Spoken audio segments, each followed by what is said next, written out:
Desde la Universidad Militar Nueva Granada, en Bogotá, Colombia, transmite UMNG Radio. UMNG Radio. Una emisora alternativa, cultural e independiente. Desde la Universidad Militar Nueva Granada. Esta es UMNG Radio. Lo que ocurre en la universidad, los acontecimientos y sus protagonistas están en UMNG Radio. Tune in and speak up. Hello English learners. Want to learn something interesting whilst having fun? Welcome to Tune In and Speak Up, the podcast where you'll get to know this beautiful language in depth. Each week, we'll dive into exciting topics, share practical tips, and tell you fascinating English language stories. So whether you're studying, going to work, or just relaxing, connect, listen, and let's make English part of your world. Wherever you are, whenever you want, just hit play, tune in and listen up. Tune in to UMNG Radio every Tuesday from 11 a.m. till noon. Don't just learn English, live it.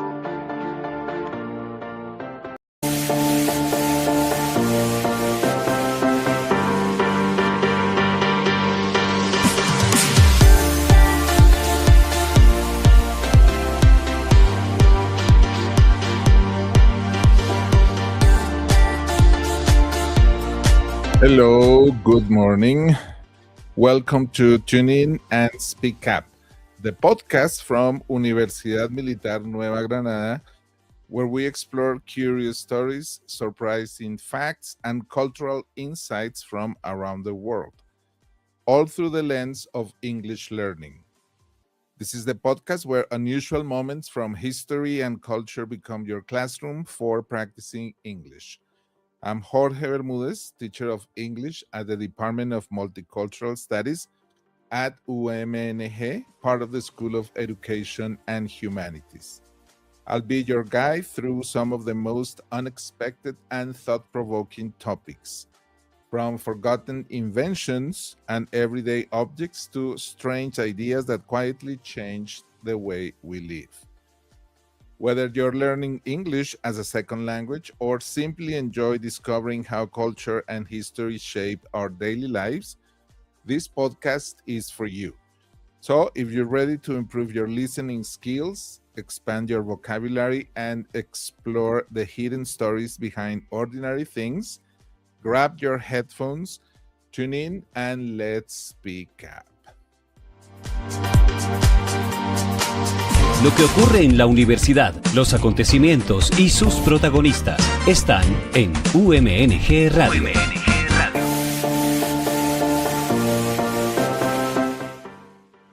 Okay, today we're going to talk about how coffee conquered the world. Okay, here we go. How coffee conquered the world. Let's talk about the direction of time. Every day, billions of people begin their morning with the same ritual: a cup, a smell, a warm, bitter drink that signals the start of the day. For many, coffee feels natural, almost inevitable. But coffee is not native to most of the places where it is consumed today. Its journey from a local plant to a global necessity is one of the most remarkable stories in world history. Coffee did not conquer the world through force. It traveled through rituals, trade routes, religious debate, and later colonial expansion. Along the way, it changed how people worked, met, studied, and even thought. The story of coffee begins not in a café, but in East Africa, where the effects of caffeine were first noticed long before science could explain them. And from there, coffee moved into the Islamic world, where it became part of social and spiritual life. Later, it entered Europe, where it was feared, debated, and eventually embraced. Coffee houses became places of conversation, business, and ideas. Some historians argue that modern journalism, finance, and even political movements grew in spaces where coffee was served instead of alcohol. As European empires expanded, coffee followed. It became a global commodity, grown in colonies and consumed in distant cities.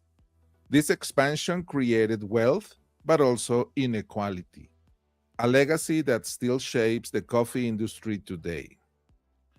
In the modern world, coffee is no longer rare or controversial.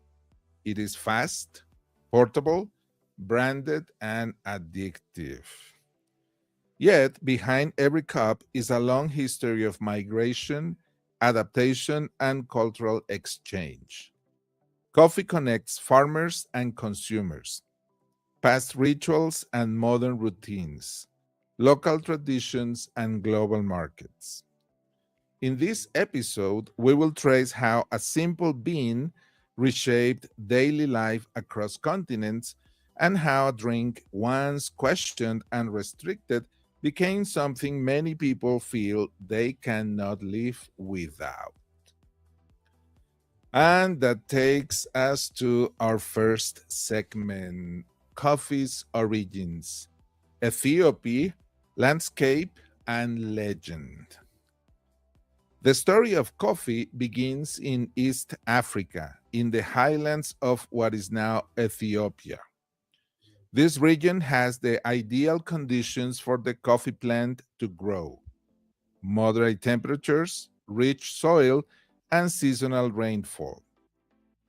Long before coffee became a drink, the plant existed naturally in the wild.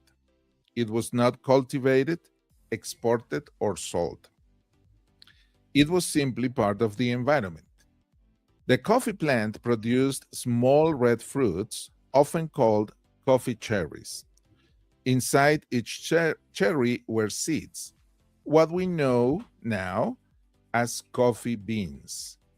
At first, humans did not brew these beans. They interacted with coffee in much simpler ways. One of the most famous stories connected to coffee is the legend of Kaldi. Here we can see a picture of a representation of the legend. Kaldi was a goat herder. That means the person in charge of goats. According to this story, Kaldi noticed that his goats became energetic and restless after eating berries from a certain plant. Curious, he tried the berries himself and experienced the same effect. The plant was then taken to a local religious community. Historians are clear about one thing: this story is a legend, not documented history. There is no written evidence from the time to confirm Kaldi's existence. However, legends like this are important because they show how people tried to explain caffeine's effects before science had the language to describe them. The story reflects observation, curiosity, and experimentation, qualities that often appear at the beginning of cultural discoveries. What we know with more certainty is that early communities in Ethiopia used coffee as food, not as a drink. The beans were crushed and mixed with animal fat to create energy-rich balls. Here in the picture, we have balls that look like meatballs, but they are really coffee balls. They're made of ground coffee. These were practical for long journeys and physical work. In this form, coffee was valued for its ability to reduce fatigue and increase alertness, even if people did not understand why. Caffeine worked before it had a name. Over time, coffee became more than food. It became associated with focus, wakefulness, and endurance. These qualities were especially valuable in religious contexts where long hours of prayer and study were common. From Ethiopia, coffee slowly moved across the Red Sea, the famous Red Sea that Moses got separated, into the Arabian Peninsula. This movement did not happen quickly.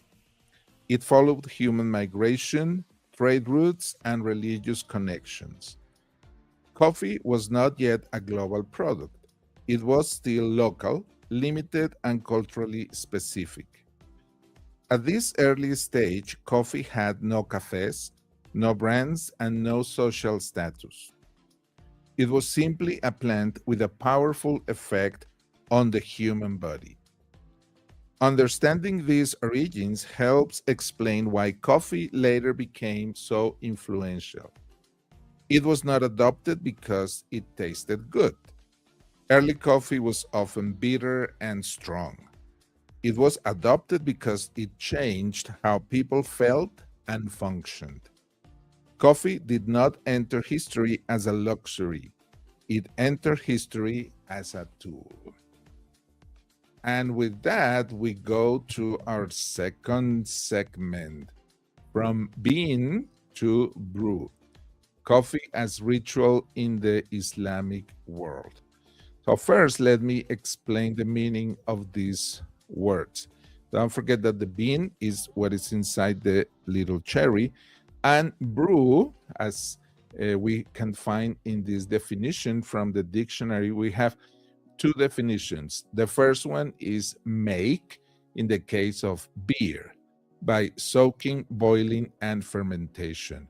So when you go to buy a bottle of beer, what you're buying is brewing beer. This process is called brewing. And the same name receives the process of making coffee. Second definition, make tea or coffee by mixing it with hot water.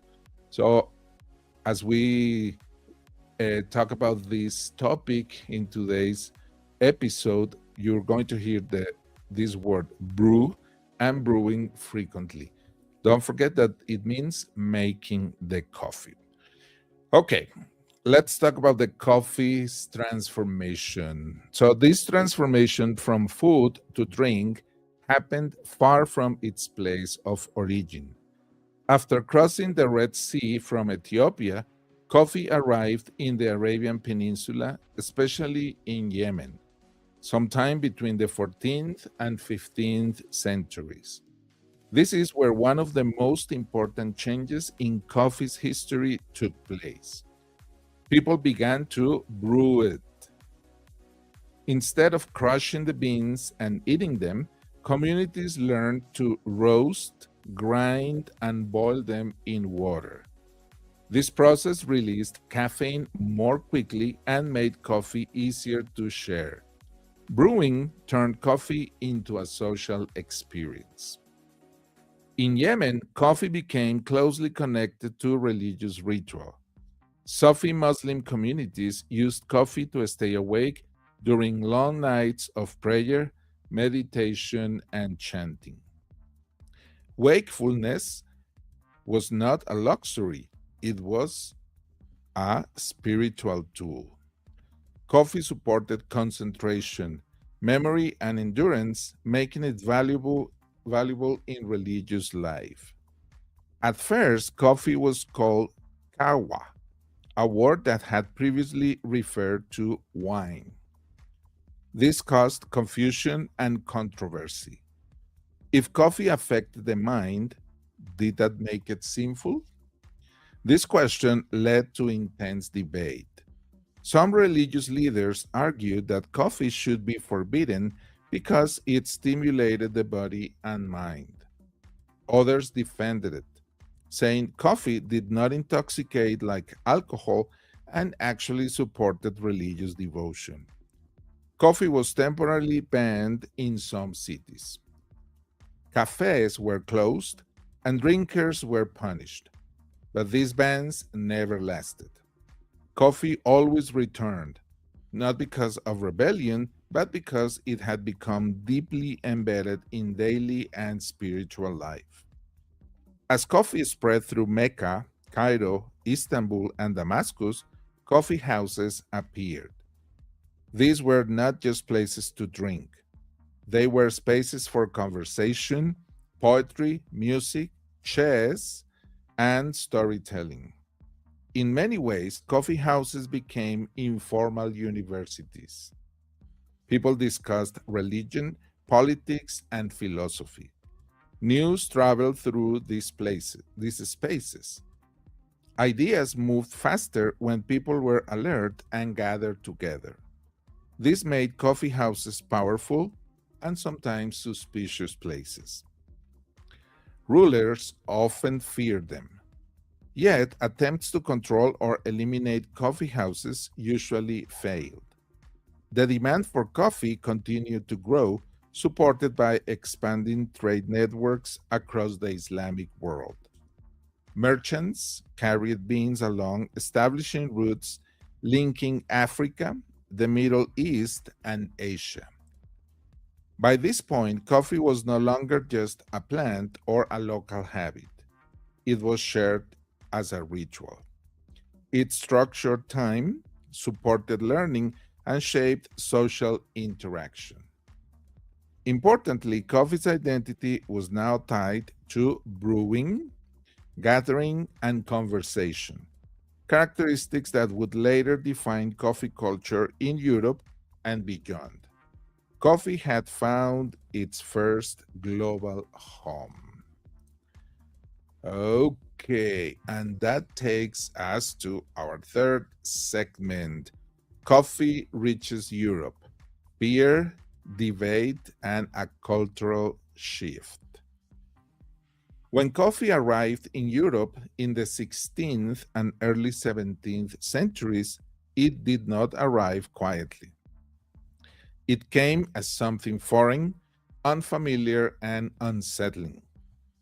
European merchants encountered coffee through trade with the Ottoman Empire and the broader Islamic world.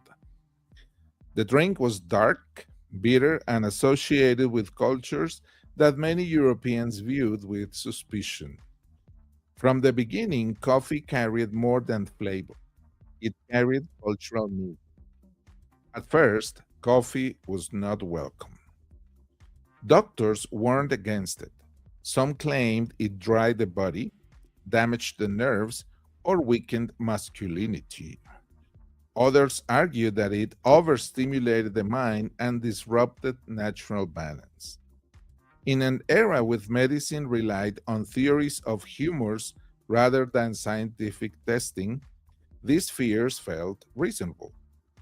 Religious authorities were also uncertain.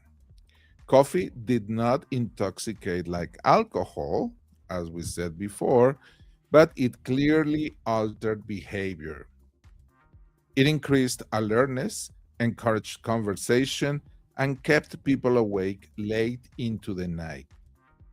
Some critics referred to it as a Muslim drink and questioned whether Christians should consume it at all.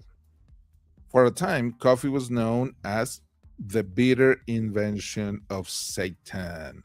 And probably you can go to the market and buy a mug that says the bitter invention of Satan. According to popular accounts, the controversy reached such a level that Pope Clement VIII, here in the picture, was asked to decide whether coffee should be banned. After tasting it, he reportedly approved it, saying it was too good to leave to non-Christians alone. Whether fully accurate or partly legend, the story reflects an important truth. Coffee's acceptance required authority and reassurance. Once coffee passed this cultural test, everything changed. Coffee houses began to open in major European cities such as Venice, London, Paris, and Vienna. These spaces were unlike taverns or inns. Alcohol made people loud and emotional. Coffee made them alert and verbal. This difference mattered. In coffee houses, people read newspapers, exchanged letters, discussed science, politics, and business. Many early insurance companies, financial institutions, and newspapers began in or around coffee houses. In England, they were sometimes called penny universities because, for the price of a cup of coffee, anyone could join educated conversation. Coffee subtly changed daily rhythms. Instead of drinking alcohol in the morning, which was common in earlier centuries, people began to drink coffee to prepare to work. This change supported longer working hours, greater concentration, and more structured schedules. Some historians argue that coffee supported the intellectual climate of the Enlightenment. While coffee did not cause new ideas by itself, it created conditions where discussion, debate, and sustained attention were easier. Not everyone approved. Governments worried that coffee houses encouraged social criticism and dissent. In several countries, authorities attempted to regulate or close them. As in the Islamic world earlier, these efforts usually failed. Coffee had already become essential. By the late 17th century, coffee was no longer shocking. It was fashionable, intellectual, and increasingly necessary. What began as a controversial foreign drink had become a symbol of modern urban life. Coffee did not replace older traditions, it reorganized them. And in doing so, it quietly reshaped how Europeans worked, talked, and thought. And then we move into the colonies. Coffee colonies and the price of a global drink. Delicious coffee. As coffee became popular in Europe, demand grew rapidly. What had once been a regional product was now a global desire. European consumers wanted more coffee than the Arabian Peninsula could supply, and merchants wanted greater control over production. This is where coffee's story takes a darker turn. To secure steady supplies, European powers began cultivating coffee outside its original regions. They took coffee plants to Yemen and introduced them into their colonies in Asia, the Caribbean, Central America, and South America. Coffee followed empire. The plant thrived in tropical climates near the equator, regions that were already under colonial control. Large plantations were created to grow coffee on a massive scale, often replacing local food crops. This expansion transformed coffee into a global commodity. But it came at a cost. Coffee production in colonial systems depended heavily on forced labor, including enslaved people and later poorly paid workers under harsh conditions. In places such as Brazil, the Caribbean, and parts of Southeast Asia, coffee plantations became symbols of exploitation and inequality. The benefits of coffee were unevenly distributed. European consumers enjoyed an affordable, stimulating drink. Merchants and colonial elites gained wealth. Meanwhile, the people who grew and harvested coffee often lived in poverty, with little control over land, prices, or working conditions. Trade routes expanded.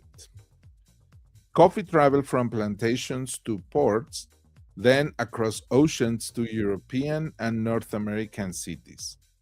These routes connected continents. but they also reinforced power imbalances. Coffee-producing regions became economically dependent on exports, making them vulnerable to market changes. By the 18th and 19th centuries, coffee was no longer exotic. It was ordinary. This normality is important. When a product becomes part of daily life, its origins are easily forgotten. Coffee was consumed far from the fields where it was grown, and the labor behind it became invisible. At the same time, coffee shaped global habits. Plantation schedules, shipping timetables, and market prices influenced how societies organized time and work. Coffee was now linked not just to ritual or conversation, but to productivity and profit. The legacy of this period still exists. Many modern coffee growing countries continue to struggle with low prices and economic dependence. In response, movements such as fair trade and ethical sourcing have emerged. Here in the picture, we have the seal of ethical fair trade and ethical sourcing of coffee. Understanding this colonial chapter does not mean rejecting coffee. It means recognizing that behind a simple cup is a long history of power, labor, and global exchange. Coffee did not conquer the world alone. It was carried by systems, some creative, some deeply unjust, that shaped the modern global economy. And then we definitely have to talk about Colombia. From commodity to identity, modern coffee and the Colombian case. By the 20th century, coffee was no longer new, controversial, or exotic. It was normal. People drank it before work, during breaks, and late into the night. Coffee had become part of modern life. Efficient, predictable, and increasingly industrialized. Instant coffee, vacuum packaging, and large-scale roasting made it faster and cheaper than ever before. But something important was lost in this process. As coffee became more standardized, its origin became invisible. Beans from different regions were blended together, and consumers rarely knew where their coffee came from. Coffee was treated as fuel rather than culture. This is where countries like Colombia began to matter in a new way. Unlike many coffee-producing regions dominated by large plantations, Colombian coffee production developed largely around smallholder farmers working mountainous land. The geography of the Andes, high-altitude volcanic soil, and consistent rainfall proved ideal for growing Arabica coffee, known for its mild acidity and balanced flavor. Over time, coffee in Colombia became more than an export. It became part of national identity. In 1927, the Federación Nacional de Cafeteros de Colombia was created to protect farmers, stabilize price, and promote equality. This organization played a key role in shifting how coffee was presented to the world, not as an anonymous product, but as something tied to place, people, and care. The creation of the fictional character Juan Valdez in the mid-20th century reinforced this idea.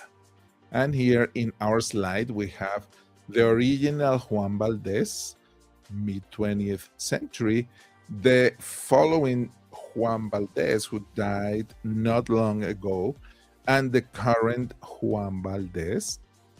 And this man represents our coffee and our country in many places, and even in movies and other Hollywood productions. Okay, so Juan Valdez represented the small coffee farmer and helped global consumers associate Colombian coffee with quality, origin, and authenticity. This marked a cultural shift. Coffee was no longer just coffee, it was Colombian coffee, Ethiopian coffee, or Brazilian coffee. Origin began to matter again, reversing decades of industrial anonymity. At the same time, global coffee culture continued to change. International change standardized taste and experience, making coffee available everywhere at any time. Caffeine became central, valued for productivity, focus, and speed. For many people, coffee stopped being a ritual. It became a requirement. In response, a counter movement emerged, specialty coffee. This movement emphasized brewing methods, bean origin, ethical sourcing, and slower consumption. In this space, Colombia played a major role, supplying high-quality beans and reinforcing the idea that coffee carries stories, not just caffeine. Yet, tensions remain. Many farmers still face low prices, climate challenges, and economic uncertainty. Consumers enjoy choice and variety, while producers absorb much of the risk. Coffee today exists between two identities: global commodity and cultural product. Colombia represents this tension clearly. It shows how coffee can shape landscapes, economies, and national identity while remaining vulnerable to global markets. Modern coffee culture invites an important question.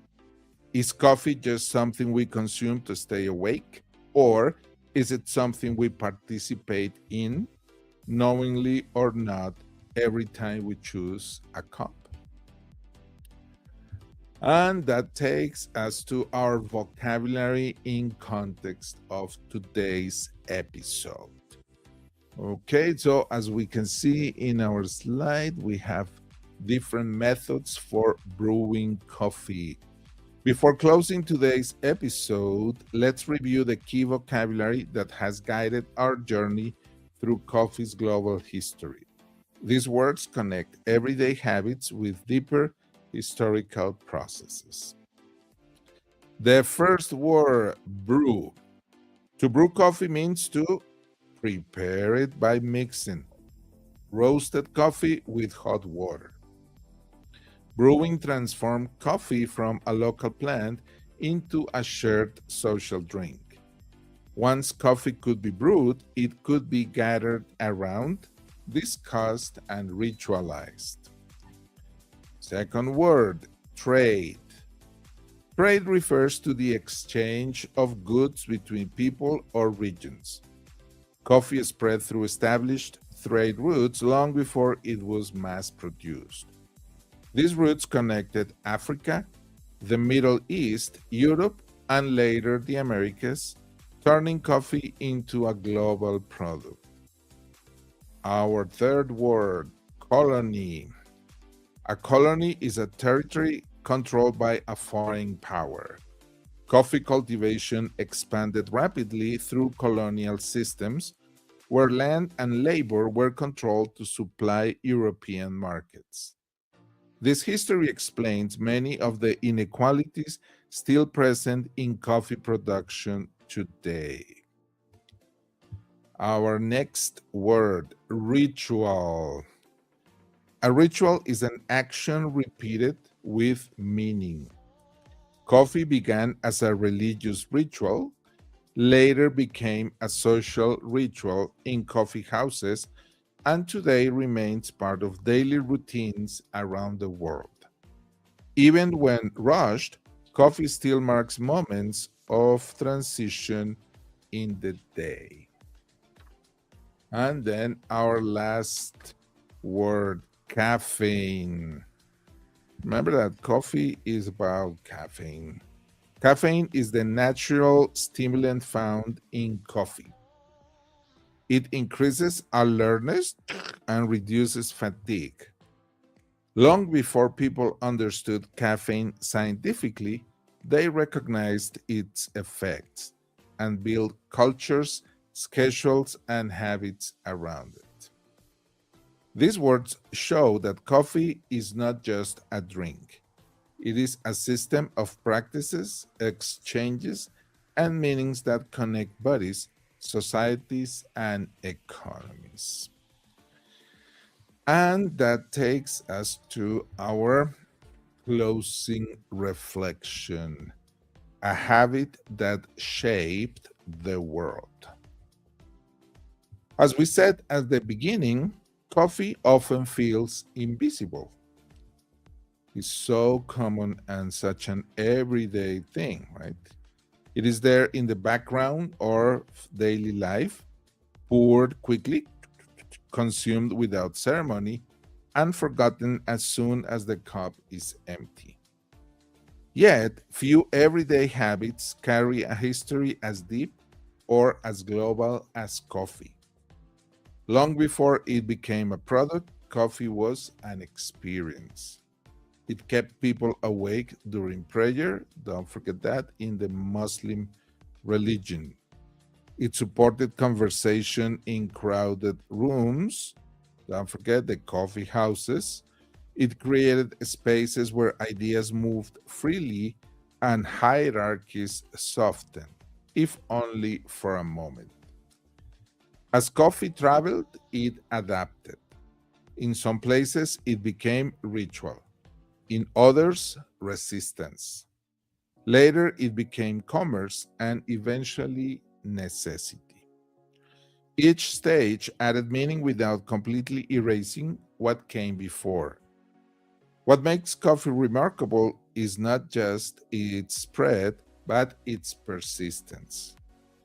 Empires collapsed, borders changed, technologies changed as well. Yet coffee remained. It adjusted to new systems, new values, and new expectations.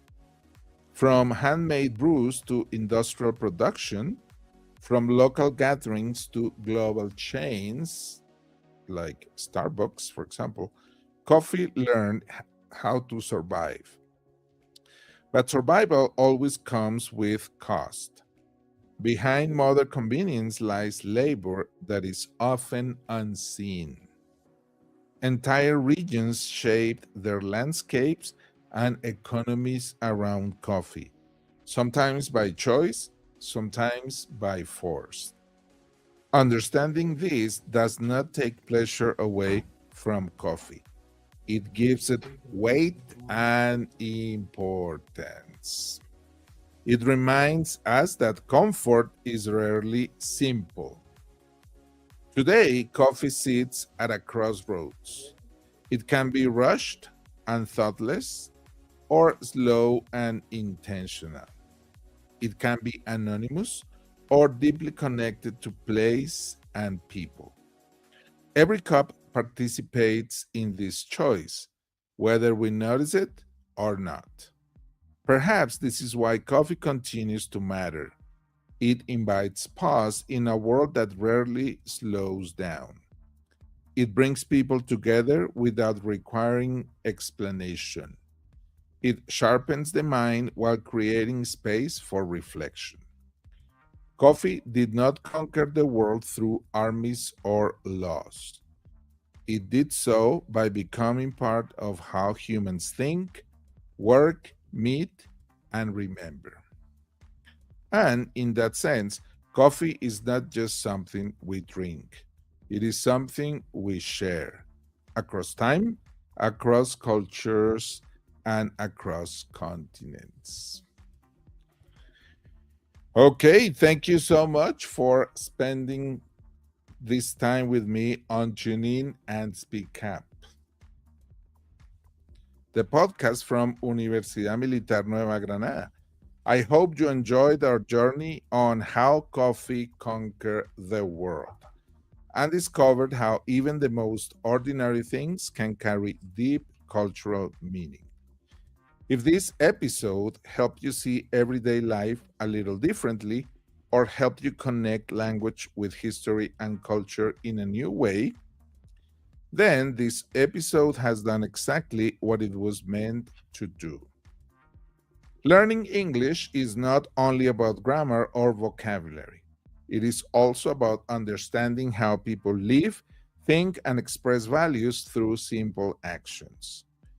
This season, as you know, we will continue exploring unusual yet meaningful topics that reveal the strong connection between language, history, and daily experience. Each episode is designed to help you improve your listening skills, expand your vocabulary, and develop a deeper awareness of how culture shapes communication. If you found today's episode useful or interesting, feel free to share it with your classmates, friends, or fellow English learners. Learning becomes stronger when it is shared, discussed, and experienced together. And if you'd like to share your thoughts, reflections, or feedback, we would truly love to hear from you. Your ideas help us grow, and your voice helps shape future episodes. This podcast exists for learners like you, curious, thoughtful, and committed to improving step by step. We'll be back next week with another topic that may surprise you, make you reflect, or inspire new conversations in English. Until then, keep listening, keep practicing, and most importantly, keep exploring the world through language. And as always, keep speaking up. Until next time. Dedito, thank you very much. See you next week with the story of umbrellas.